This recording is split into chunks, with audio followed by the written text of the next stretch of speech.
وعلى آله وأصحابه برك الإيمان وهداة العميان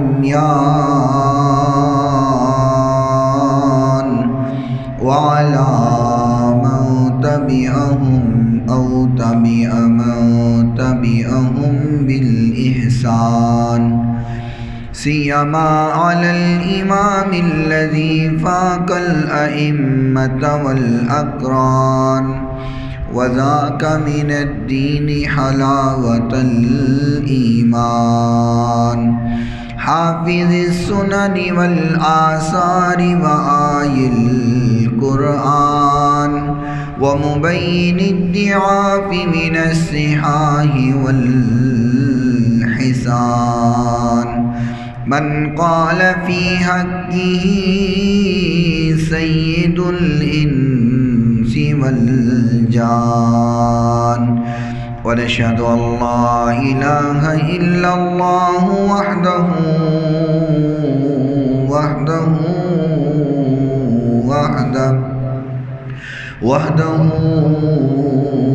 لا شريك له ونشهد أن سيدنا وسندنا وطبيبنا وطبيب قلوبنا شفيعنا وشفاء صدورنا رؤوفنا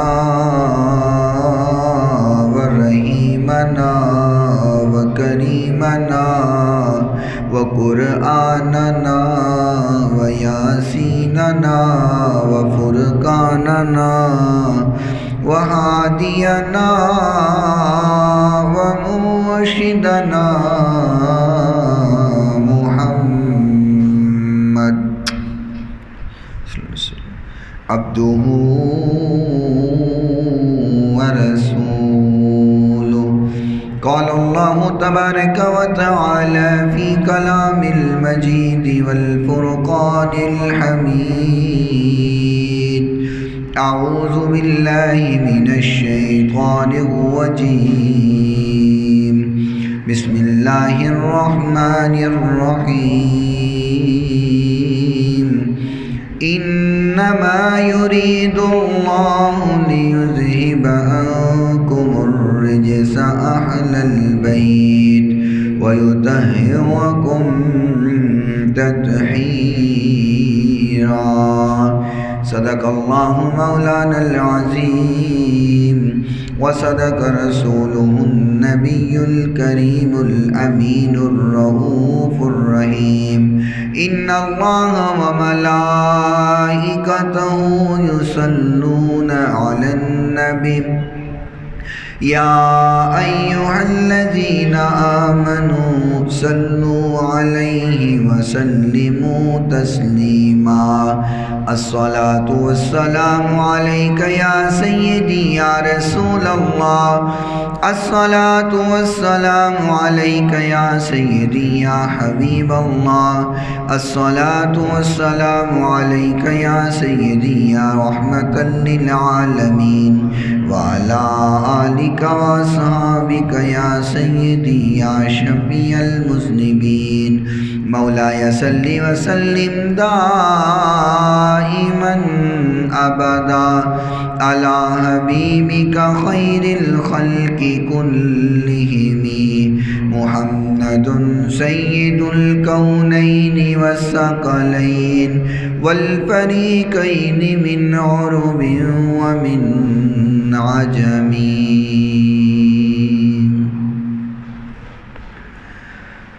بیاں کس طرح ہو تیری شان زہرا بیاں کس طرح ہو تیری شان زہرا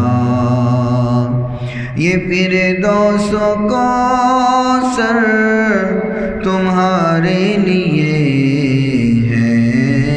تیری سلطنت کا کرارہ نہیں ہے، تیری تیری سلطنت کا کنارہ نہیں ہے، یہ دھرتی یہ عنبر تمہارے لیے ہے، بیاں کس طرح ہو تیری شان زہرا، تیرے در پہ خیرات تقسیم ہوگی،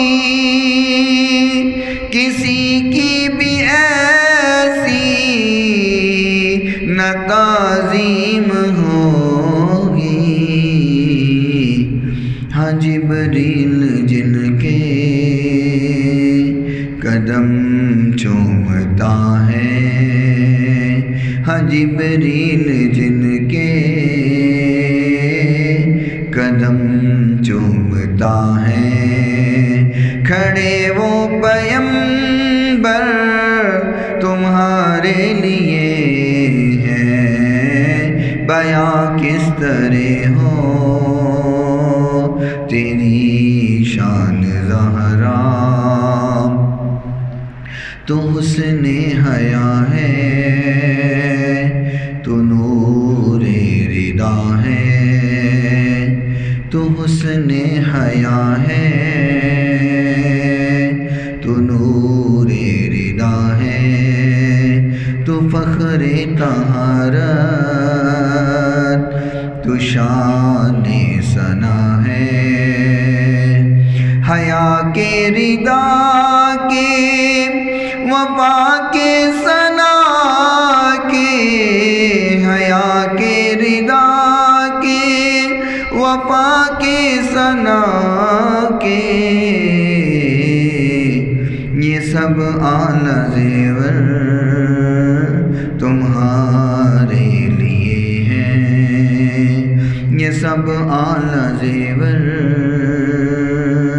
تمہارے لیے ہیں، بیاں کس طرح ہو تیری شان زہرا، یہ فردوس و عنبر تمہارے لیے ہے، بیاں کس طرح ہو تیری شان زہرا۔ کوئی عبادت کے لائق نہیں سوائے اللہ تعالیٰ کے، جو اللہ تعالیٰ نے چاہا ہمیشہ وہی ہو کے رہا اور وہی ہو کے رہے گا، ریت کے ذرات سے زیادہ، پانی کے قطرات سے زیادہ، درختوں کے پتوں سے زیادہ، درود لامحدود آقائے نامدار، پیکر حسن و جمال، صاحب شرف و کمال، حضرت سیدہ آمینہ کے لال اور پوری کائنات کے سردار، شیما کے ویر، رب کے حبیب، جگ کے حبیب، حضرت محمد الرسول اللہ صلی اللہ تعالی علیہ وآلہ وصحبہ وسلم کی ذات گرامی کے لیے، آپ کی پاکیزہ آل کے لیے، آپ کے اصحاب کے لیے اور صبح قیامت تک آپ سے محبت کرنے والوں، عشق کرنے والوں پہ اللہ تعالیٰ اپنی کروڑوں اربوں کھربوں رحمتوں اور برکتوں کا نزول فرمائے۔ آج رمضان المبارک کا پہلا جمعۃ المبارک ہے اور 3 رمضان المبارک، آج کا دن 3 رمضان المبارک مخدومہ کائنات سیدۃ النساء اہل الجنہ حضرت سیدہ طاہرہ سیدہ فاطمہ الزہراء رضی اللہ تعالی عنہا کے یوم وصال کا دن ہے۔ حضور نبی کریم صلی اللہ علیہ وسلم کے اعلان نبوت فرمانے کے بعد اللہ تعالیٰ نے اپنے محبوب کو سیدہ پاک سے نوازا، اور یہ وہ ایام ہیں کہ جب لوگ اپنی بیٹیوں کو زندہ درگور کر دیتے تھے، اپنی بیٹیوں کو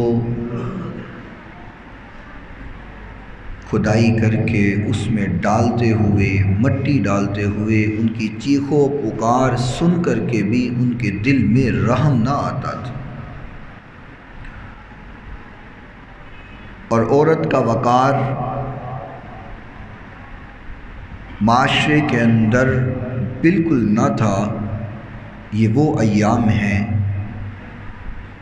کہ جب محبوب کائنات علیہ السلام نے فرمایا کہ لوگو، یہ میری بیٹی جو ہے یہ میرے جسم کا حصہ ہے، یہ میرے جگر کا ٹکڑا ہے۔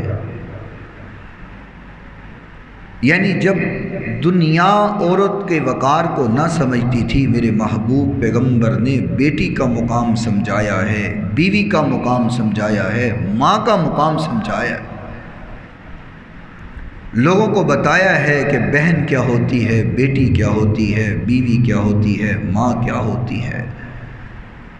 کہ جب لوگ عورت کو صرف ایک بکاؤ مال سمجھتے اور خرید و فروخت کا سامان سمجھتے، اسلام نے عورت کو جتنی آزادی عطا کی ہے، جتنا وقار، جتنا مقام عطا کیا ہے، اس سے پہلے کسی مذہب نے نہیں دیا۔ لیکن افسوس کی بات ہے کہ آج ہمارے معاشرے میں عورت کو پھر آزادی چاہیے۔ عورت یہ سمجھتی ہے کہ اپنی شرم و حیا کو اتار کر کے اور غیرت کو ختم کر کے سڑکوں پہ نکلنا آزادی ہے، حالانکہ یہ آزادی نہیں ہے، یہ تو شیطان کا ایک وسوسہ ہے۔ آزادی یہ ہے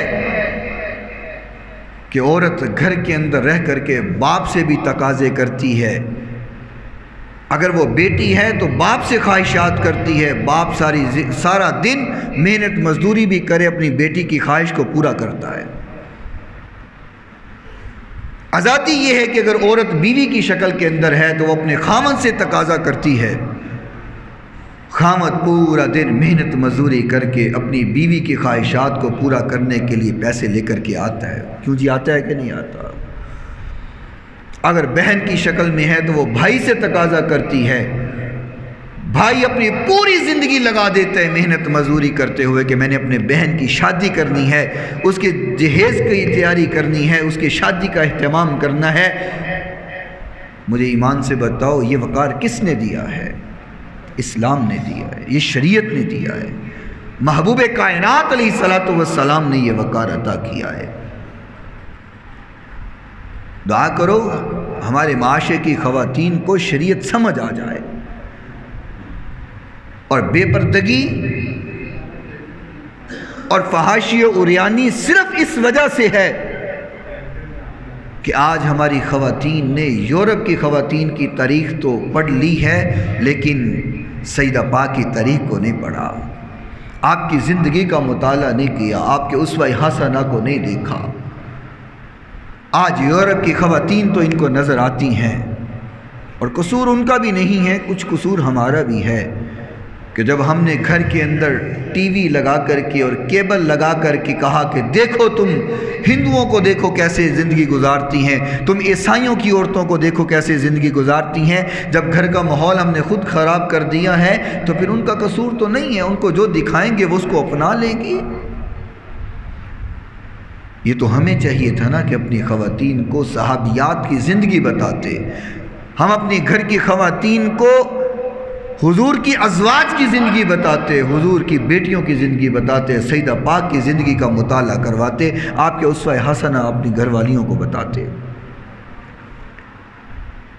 تو بہرحال خالق کائنات نے اعلان نبوت کرنے کے بعد اپنے محبوب پیغمبر علیہ الصلوۃ والسلام کو سیدہ پاک سے نوازا۔ دیکھو نا، اللہ نے اپنی پوری جو خدائی ہے اور اس کا سارے کا سارا پروگرام سمیٹ کر ایک نقطے پہ رکھ دیا، اور وہ کیا ہے؟ فرمایا میرے محبوب پیغمبر، انبیاء پہلے بھی آئے ہیں، 1,24,000 کم و بیش انبیاء کی جماعت اس دنیا میں مبعوث ہوئی ہے۔ فرمایا لیکن اب یہ پروگرام ہے کہ دنیا اب خلقت میری ہے پر امت تیری ہے۔ یہ خلقت تو میری ہے پر امت تیری ہے۔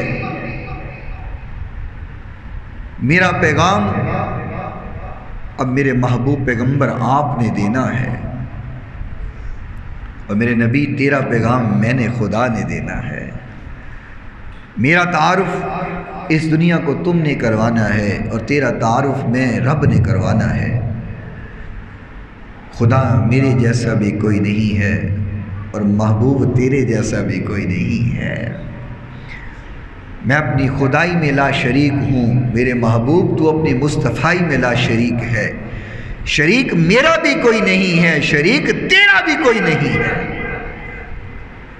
فرمایا میرے نبی پروگرام تو اس نقطہ پہ بس ہے کہ قیامت تک کے لیے رحمت میری ہوگی اور جنت کے لیے شفاعت تیری ہوگی۔ اور میرے محبوب، ہم نے آپ کی زندگی کو لاسانی بنایا ہے، بے مثال بنایا ہے۔ مثال میں رب کی نہیں ہے، مثال میرے مصطفیٰ تیری بھی نہیں ہے۔ جس طرح کائنات کے اندر بے مثل اور بے مثال میرے محبوب میں نے تیری ذات کو بنایا ہے، تجھے یار بھی دوں گا تو وہ بھی بے مثال عطا کروں گا۔ اگر تیری کائنات میں مثال نہیں تو تیرے یاروں کی مثال بھی نہیں ہے۔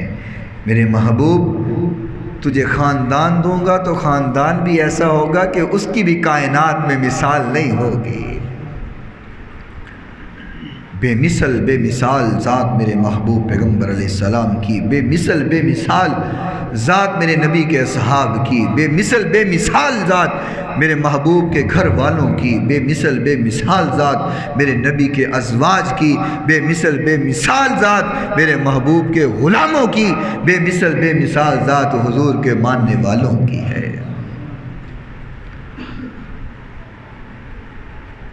اور محبوب کائنات علیہ السلام نے فرمایا یہ جو میری بیٹی سیدہ فاطمہ الزہرا رضی اللہ تعالی عنہ، حضور نے فرمایا، امام مسلم رحمۃ اللہ علیہ نے صحیح مسلم شریف کے اندر اس حدیث کو نقل فرمایا۔ آقا کائنات علیہ السلام کا فرمان ہے، اور حدیث کی راویہ حضرت امی جان عائشہ صدیقہ، سب بولو رضی اللہ تعالی، محبت سے پھر بولو رضی اللہ تعالی عنہا۔ امی جان عائشہ اس حدیث کی راویہ ہیں۔ فرمایا ان رسول اللہ صلی اللہ علیہ وسلم دعا فاطمہ ابنتہ فسارها فبکت ثم سارها فضحکت فقالت عائشہ فقلت لفاطمہ ما هذا الذي سارك به رسول الله صلی اللہ علیہ وسلم فبكيت ثم سارك فضحك قالت سارني فأخبرني بموته فبكيت ثم سارني فأخبرني أني أول من يتبعه من أهلي فضحكت۔ آقا کائنات علیہ السلام نے سیدہ پاک رضی اللہ تعالی عنہ کو اپنے قریب بلایا، اپنے قریب بلایا تو حضور نے سیدہ پاک کے کان میں آہستہ سے کچھ کہا، آہستہ سے کچھ فرمایا۔ جب حضور نے فرمایا تو سیدہ پاک رونے لگ گئی، آنسو بہانے لگ گئی۔ حضور نے پھر بلایا، فرمایا بیٹی فاطمہ ذرا قریب آئیے۔ سیدہ پاک پھر قریب آئیں، حضور نے پھر کچھ فرمایا، آپ مسکرانے لگ گئی، ہنسنے لگ گئی۔ امی جان عائشہ صدیقہ رضی اللہ تعالی عنہا فرماتی ہیں بیٹی فاطمہ اس بات کی سمجھ نہیں آئی، حضور نے کچھ کہا اور تم رونے لگ گئی، پھر حضور نے کچھ فرمایا تو تم ہنسنے لگ گئی، وجہ کیا ہے؟ مسکرانے کی وجہ کیا ہے اور رونے کی وجہ کیا ہے؟ سیدہ پاک فرماتی ہیں کہ بابا نے مجھے منع کیا ہے، ابھی بتا نہیں سکتی۔ جب حضور علیہ السلام کا وصال ہو گیا، آپ نے پردہ فرمایا، تو امی جان فرماتی ہیں بیٹی فاطمہ تب نہیں بتایا، چلو اب ہی بتا دو، کیا وجہ ہے تمہارے مسکرانے کی، تمہارے رونے کی وجہ کیا ہے؟ فرمایا کہ حضور نے مجھے بلا کر کے کہا، بیٹی فاطمہ تجھ میں اور مجھ میں اب جدائی ہونے والی ہے، اجل کا پیغام آنے والا ہے، بس اب اس دنیا کی ظاہری حیات میں ہم میں جدائی ہو جائے گی۔ تو سیدہ فرماتی ہیں میں رونے لگ گئی کہ بابا آپ چھوڑ کر کے جانے والے ہیں، آپ میں اور ہم میں جدائی ہو جائے گی۔ حضور نے دوبارہ بلا کر کے کہا، بیٹی فاطمہ رو نہیں، غم زدہ نہ ہو، پریشان نہ ہو۔ فرمایا کل قیامت کے روز سب سے پہلے میری تیرے ساتھ ملاقات ہوگی، سب سے پہلے تجھ سے میں ملوں گا، مجھ سے تو ملے گی۔ سیدہ پاک فرماتی ہیں جب حضور نے یہ فرمایا تو فضحک، تو فرمایا میں مسکرانے لگ گئی، میں ہنسنے لگ گئی۔ یہ سیدہ پاک ہیں رضی اللہ تعالی عنہا کہ میرے محبوب یہ مقام دے رہے ہیں، یہ وقار دے رہے ہیں، یہ عزت اور شان دے رہے ہیں کہ میرے نبی نے اگر اپنے راز کی بات بتائی ہے تو اپنی بیٹی سیدہ پاک کو بتائی ہے، کسی اور کو نہیں بتائی۔ حالانکہ سیدہ عائشہ صدیقہ رضی اللہ تعالی عنہا آپ کی محبوبہ بیوی آپ کے پاس موجود ہیں، لیکن یہ راز اپنی بیوی کو نہیں بتایا بلکہ اپنی بیٹی کو بتایا۔ یہ مقام دنیا کو دکھایا اور دنیا کو سکھایا کہ لوگوں بیٹی کا یہ مقام ہوتا ہے کہ بیٹی اپنے باپ کی رازداں ہوتی ہے۔ اور میں تو اکثر یہ کہا کرتا ہوں، گھر میں بیٹیاں یقین کرو گھر کی رونق ہوتی ہیں۔ جن کو اللہ نے بیٹیاں عطا فرمائی ہیں دعا کرتا ہوں آمین کہنا، اللہ انہیں اپنی بیٹیوں کے صحیح معنوں سے تربیت کرنے کی توفیق عطا فرما، بیٹیوں سے صحیح معنوں میں محبت کرنے کی توفیق عطا فرما، جو محبت میرے محبوب نے کر کے دکھائی ہے۔ کیا عجب انداز ہے محبت کا کہ سیدہ پاک آتی ہیں، حضور علیہ السلام اٹھ کر کے سیدہ پاک کے ماتھے پہ بوسہ دیتے ہیں، حضور اپنی جگہ سے اٹھ جاتے ہیں اور اپنی جگہ پر سیدہ پاک کو بٹھاتے ہیں۔ یہ مقام ہے۔ سنن نبی داؤد شریف کے اندر یہ حدیث موجود ہے، آقا کائنات علیہ السلام تشریف فرما ہوں، سیدہ پاک آ جائیں۔ اس حدیث کی راویہ بھی حضرت امی جان عائشہ صدیقہ رضی اللہ تعالی عنہا ہے۔ فرمایا ما رأیت احدا کان اشبہ سمتا ودلا وحدیا وقال الحسن حدیثا وکلاما ولم یذکر الحسن سمیت والحدی والدل برسول اللہ صلی اللہ علیہ وسلم من فاطمة کرم اللہ وجہها كانت اذا دخلت عليه قام اليها فاخذ بيدها فقبلها واجلسها في مجلسه وكان اذا دخل عليها قامت اليه فاخذت بيده فقبلته واجلسته في مجلسها۔ امی جان عائشہ فرماتی ہیں کہ میں نے اس دنیا کے اندر اخلاق میں، چال میں، گفتار میں، عبادت میں حضور کی مشابہت اگر کسی کو دیکھا ہے تو وہ فاطمہ الزہرا کو دیکھا ہے۔ فرمایا سیدہ سے بڑھ کر کے نہ حضور جتنا کسی کا اخلاق ہے، نہ چال ہے، نہ ڈھال ہے، نہ عبادات ہے۔ حضور جیسی عبادت بھی کرتی تھی تو سیدہ پاک کرتی تھی، حضور جیسا اخلاق بھی تھا تو سیدہ پاک کا اخلاق تھا، حضور جیسی چال اور ڈھال تھی تو وہ بھی سیدہ پاک کی چال اور ڈھال تھی۔ فرمایا جب سیدہ پاک آتی تھی حضور کھڑے ہو کر کے بوسہ بھی دیتے تھے، اپنی جگہ پر سیدہ پاک کو بٹھا بھی دیتے تھے۔ یہ محبت میرے نبی نے بتائی ہے کہ بیٹیوں سے یہ محبت کرنی چاہیے۔ اور میں اکثر کہا کرتا ہوں گھر میں بیٹیاں جن کی ہیں اللہ نے مجھے بھی بیٹیاں عطا کی ہیں، آپ میں بھی جن کو اللہ نے بیٹیاں عطا کی ہیں، بیٹیوں کو زیادہ ڈانٹا نہ کرو، گھر میں شور مچائیں، چہکیں، آپ کو تنگ کریں، آپ کے ساتھ کھیلیں، اور جتنا لاڈ بیٹیاں کرتی ہیں یقین کرو بیٹے اتنے لاڈ نہیں کرتے۔ جن کو اللہ نے دونوں نعمتوں سے نوازا ہے وہ اس چیز کا موازنہ کر سکتے ہیں کہ جتنا لاڈ اور جتنی محبت بیٹیاں کرتی ہیں بیٹے نہیں کرتے۔ بیٹیوں کو زیادہ ڈانٹا نہ کرو، اگر وہ شور کریں تو ان کو زیادہ ڈانٹا نہ کرو، نہ جانے آگے ان کے نصیب کیسے ہیں۔ یہ باپ کا گھر ہی ہوتا ہے جن کے اندر بیٹیاں شہزادیاں ہوتی ہیں، باپ کا گھر ہی ہوتا ہے جہاں پر بیٹیاں اپنی خواہشات پوری باپ سے کروا لیتی ہیں، یہ باپ کا ہی گھر ہوتا ہے جہاں بیٹیاں کھل کر کے ہنستی ہیں، یہ باپ کا ہی گھر ہوتا ہے جہاں بیٹیاں کھل کر کے محبت کرتی ہیں، پیار کرتی ہیں، اپنی خواہشات کا اظہار کرتی ہیں۔ نہ جانے جب بیاہ کر کے آگے بیٹیوں کو بھیج دیا جاتا ہے پھر کئی بیٹیاں ایسی بھی دیکھنے کو ملتی ہیں کہ ان کو مرتے دم تک پھر دوبارہ مسکرانا بھول جاتا ہے۔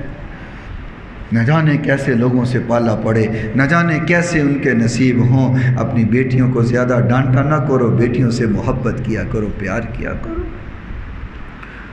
میرے نبی کے دل کو سب سے زیادہ غم زدہ اس وقت اس بات نے کیا کہ جب ایک شخص آ کر کے کہنے لگا کہ یا رسول اللہ میں نے بہت بڑا گناہ کیا ہے، بہت بڑی غلطی کی ہے، کیا میری معافی ہو جائے گی؟ حضور نے فرمایا کیا گناہ کیا ہے؟ کہتا بہت بڑا گناہ کیا ہے، بہت بڑا گناہ کیا ہے، پتہ نہیں معافی ہوگی کہ نہیں ہوگی۔ حضور نے فرمایا کلمہ پڑھا ہے؟ کہنے لگا نہیں۔ فرمایا کلمہ پڑھ۔ جب کلمہ پڑھا جاتا ہے اللہ زندگی کے پچھلے سارے گناہوں کو معاف فرما دیتا ہے، کلمہ پڑھ۔ اس نے کلمہ پڑھ لیا، کلمہ پڑھ کر کے پھر پریشان ہے، روئے جا رہا ہے۔ حضور نے فرمایا اب کیا ہوا ہے؟ کہنے لگا یا رسول اللہ اتنا بڑا گناہ کیا میں نے، اتنا بڑا کہ مجھے لگتا ہے کہ میں کلمہ پڑھ بھی لوں تو میرا وہ گناہ معاف نہیں ہوگا۔ حضور نے فرمایا بیان تو کر، ایسا کون سا گناہ کر بیٹھا ہے کہ تجھے اتنی تکلیف دے رہا ہے، بیان کر۔ کہنے لگا یا رسول اللہ میں کسی سفر پہ جانے لگا تھا اور میرے گھر ولادت ہونے والی تھی، میں نے اپنی بیوی سے کہا کہ اگر تو بیٹا پیدا ہو تو رکھ لینا، اگر بیٹی پیدا ہو تو اسے زندہ درگور کر دینا، مجھے نہ دکھانا۔ کہتے ہیں میں چلا گیا، سفر پہ چلا گیا، کافی دن بعد میں جب گھر آیا تو میں نے دیکھا گھر کے اندر ایک خوبصورت سی بچی ہے جو کھیل رہی ہے۔ کہنے لگا میں نے اپنی بیوی سے پوچھا یہ کون ہے؟ وہ ڈر گئی کہ اگر اس کو میں نے بتایا کہ تیری بیٹی ہے تو یہ زندہ درگور کرتے۔ اس نے کہا یہ پڑوسیوں کی بیٹی ہے، ساتھ والوں کی بچی ہے۔ کہتا ہے یا رسول اللہ مجھے اس سے بڑی محبت آئی، بڑا پیار آیا، میں اس بچی سے کھیلنے لگ گیا، اس سے محبت کرنے لگ گیا، لاڈ کرنے لگ گیا۔ میری بیوی نے دیکھا یہ تو بڑا لاڈ کر رہا ہے، پیار کر رہا ہے، ہو سکتا ہے اس کا دل نرم ہو گیا ہو بیٹیوں کے معاملے میں۔ اس نے کہا یہ پڑوسیوں کی بیٹی نہیں ہے، یہ تو ہماری بیٹی ہے۔ کہتا ہے یا رسول اللہ یہ بات سننی تھی، میرے دل میں خیال آیا کہ لوگ تو تانے ماریں گے، یہ بیٹی والا جا رہا ہے، اس کی بیٹی ہے، مجھے گالی پڑے گی، تانا پڑے گا۔ کہنے لگا یا رسول اللہ میرے دل میں یہ خیال بار بار آنے لگا کہ لوگ اب مجھے تانے ماریں گے، میں لوگوں کے نظروں میں نظریں کیسے ملاؤں گا، میں لوگوں کو منہ کیسے دکھاؤں گا۔ میں نے دل میں ٹھان لی کہ اب اس کو زندہ درگور کر دیتا ہوں۔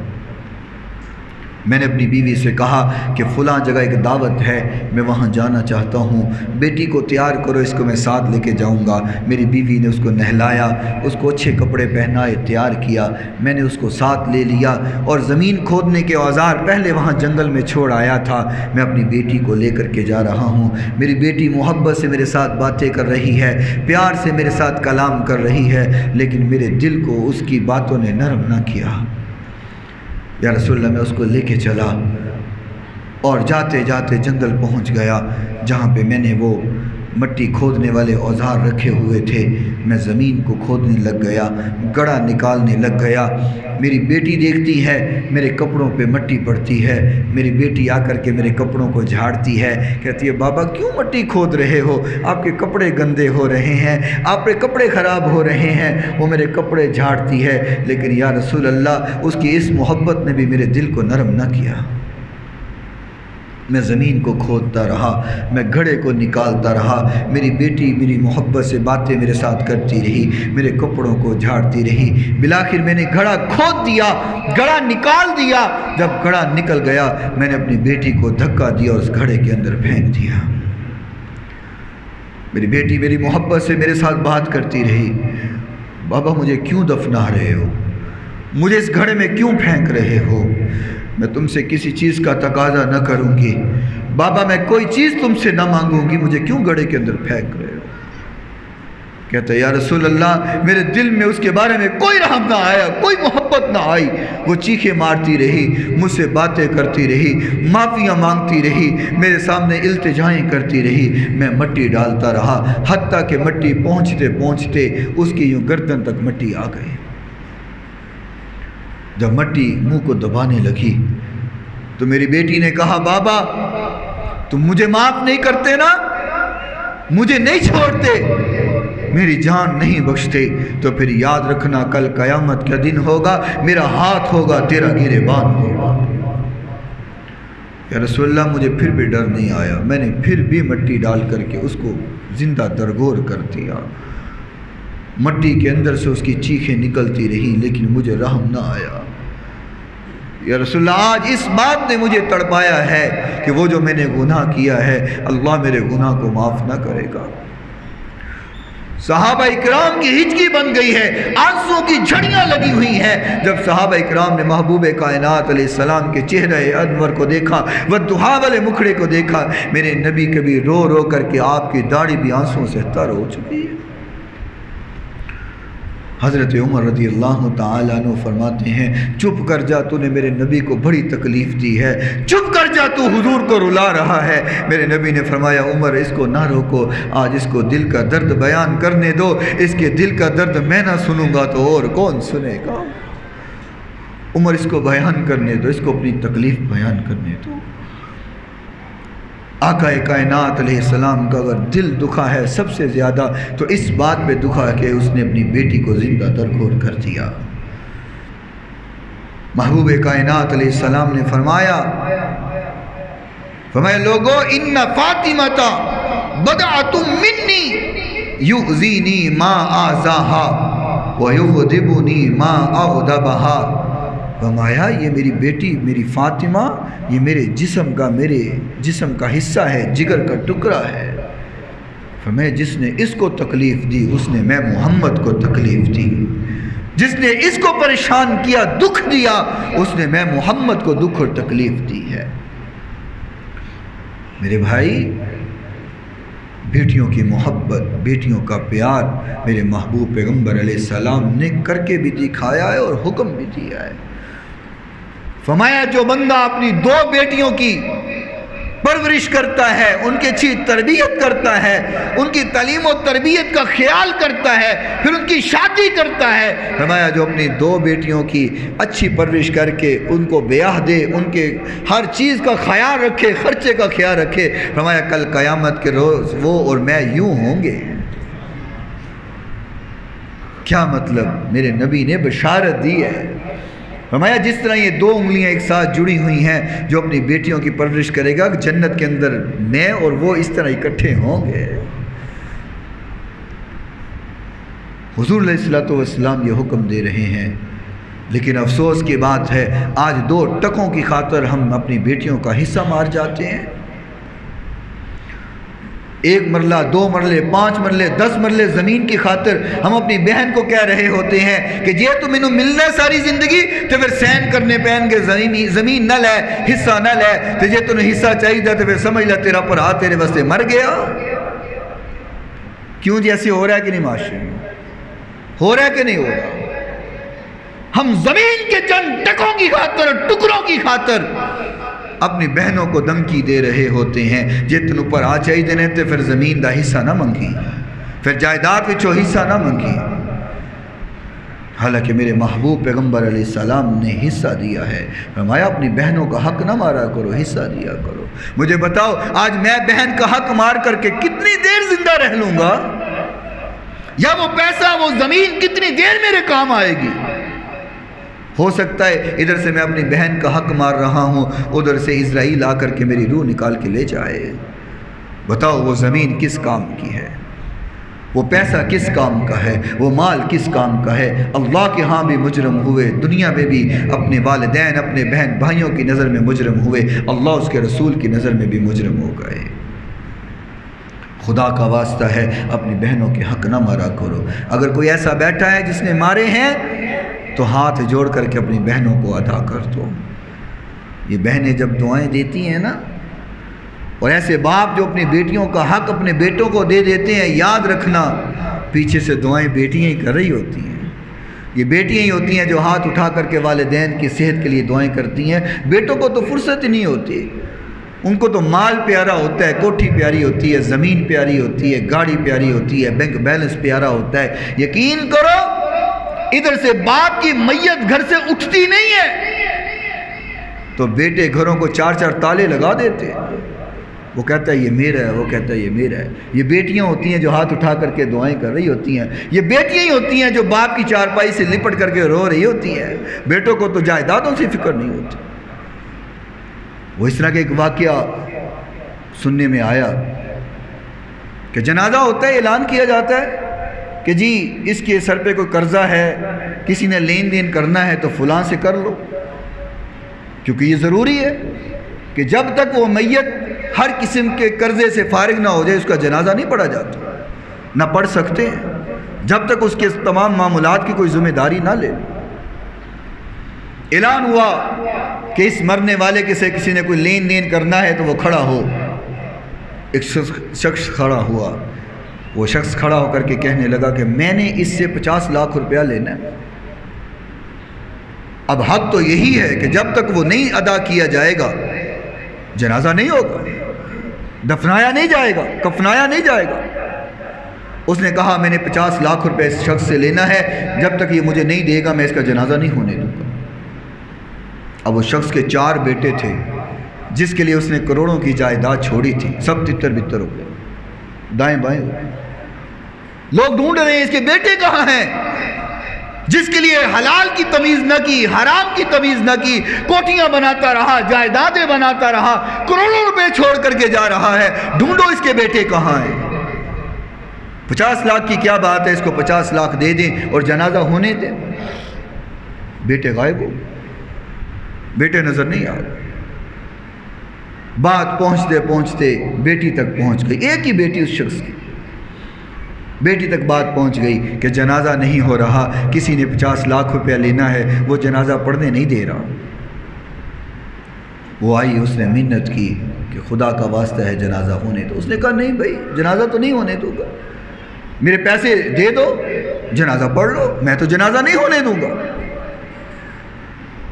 بیٹی نے اپنے خامد کو بلایا، اس نے کہا کچھ بھی ہے میں اپنی ساری زندگی تیری باندھی بن کر کے رہوں گی، خدا کا واسطہ ان پیسوں کا کوئی انتظام کرو، میرے بابے کا جنازہ ہونے دو، خدا کا واسطہ کچھ کرو۔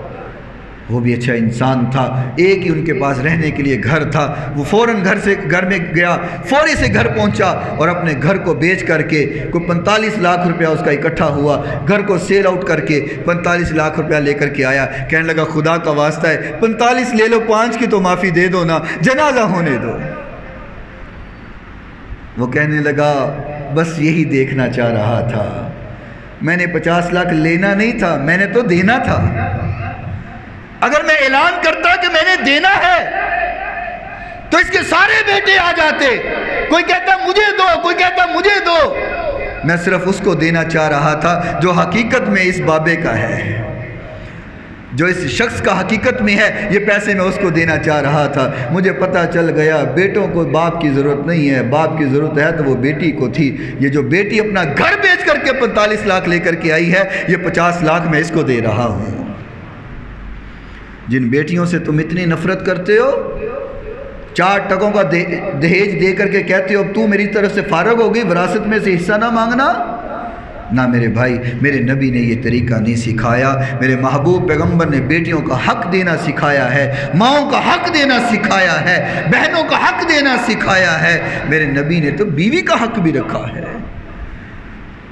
آقا کائنات علیہ السلام نے یہ فرما کر کے دنیا کو بتا دیا کہ بیٹی کا حق کیا ہوتا ہے۔ فرمایا یہ میری بیٹی جو ہے یہ میرے جگر کا ٹکڑا ہے، جس نے اس کو تکلیف دی اس نے مجھے تکلیف دی۔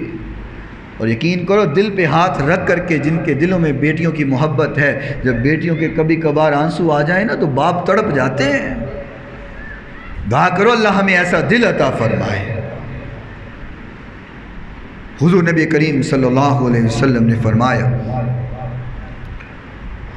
حضور کے پاس جبریل امین آئے، حضرت حذیفہ رضی اللہ تعالی عنہ اس کے راوی، فرمایا کہ میری والدہ نے کہا حذیفہ کتنے دن ہو گئے تم حضور سے ملے نہیں ہو؟ کہا کافی دن ہو گئے، میں تو نہیں ملنے گیا۔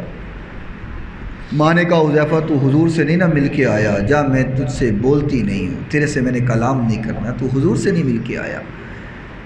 فرمایا اماں میں آج ہی جاؤں گا حضور کے پاس، ملاقات بھی کروں گا اور آپ کی بخشش کے لیے دعا بھی کروں گا۔ آقا کائنات علیہ السلام کے پیچھے نمازیں پڑھی، حتیٰ کہ عشاء کا وقت ہو گیا، حضور چل رہے ہیں، حضرت حذیفہ پیچھے پیچھے چل رہے ہیں۔ حضور نے مڑ کے نہیں دیکھا، آقا نے فرمایا کون ہے؟ حذیفہ ہے میرے پیچھے؟ حذیفہ ہے؟ فرمایا جی یا رسول اللہ۔ حضور نے فرمایا جا حذیفہ، اللہ تیرے بھی گناہ معاف کرے، تیری ماں کے گناہ بھی معاف کرے۔ اور حضور کسی سے ہم کلام ہو رہے ہیں، کسی سے بات کر رہے ہیں، حضور نے فرمایا حذیفہ تمہیں پتہ میں کس سے بات کر رہا تھا؟ میں یا رسول اللہ مجھے تو نہیں پتا، آپ بہتر جانتے ہیں، آپ کا خدا بہتر جانتا ہے۔ آقا کائنات علیہ السلام نے فرمایا حذیفہ ابھی میرے پاس جبریل آیا تھا اور ایک اور فرشتہ آیا تھا جس نے مجھے سلام کرنے کے لیے اللہ سے اجازت مانگی کہ یا اللہ مجھے اجازت دے میں حضور کو سلام کر کے آؤں۔ اور یہ اجازت کب کی طلب کی؟ جب حضور معراج پر گئے تھے اور یہ فرشتہ کھڑا تھا حضور سے سلام لینے کے لیے، لیکن فرشتوں کے ہجوم کی وجہ سے یہ سلام نہ لے سکا۔ اس نے کہا یا اللہ آج سلام نہیں لے سکا، کوئی بھی موقع تو دینا سلام لینے کا۔ خالق نے فرمایا میرے فرشتے جا اب تجھے موقع دیا، میرے نبی کو سلام بھی پیش کر اور میرے نبی کو ایک پیغام بھی دے کر کے آ۔ یا اللہ وہ کون سا پیغام ہے؟ فرمایا میرے نبی کو کہہ کر کے آ ان الحسن والحسین سید شباب اہل الجنہ وان فاطمہ سیدۃ نساء اہل الجنہ۔ میرے نبی کو بتانا حسنین کریمین جنت کے نوجوانوں کے سردار ہیں اور آپ کی بیٹی فاطمہ جنت کی عورتوں کی سردار ہے۔ میں یہ پیغام بھی لو اور جا کر کے سلام بھی کہو، اپنی خواہش بھی پوری کرو اور میرا پیغام بھی لے جاؤ۔ یہ وہ سیدہ پاک رضی اللہ تعالی عنہا ہیں جن کا آج 3 رمضان یوم وصال ہے۔ ہم سلام عقیدت پیش کرتے ہیں سیدہ پاک رضی اللہ تعالی عنہا کو اور آپ دعا کرتے ہیں اللہ تعالی ہماری خواتین کو آپ رضی اللہ تعالی عنہا کی سیرت کے مطابق زندگی گزارنے کی توفیق عطا فرمائے۔ اللہ ہمارے معاشرے کی خواتین کو سیدہ پاک کے اسوہ حسنہ پر زندگی گزارنے کی توفیق عطا فرمائے۔ وآخر دعوانا ان الحمدللہ رب العالمین۔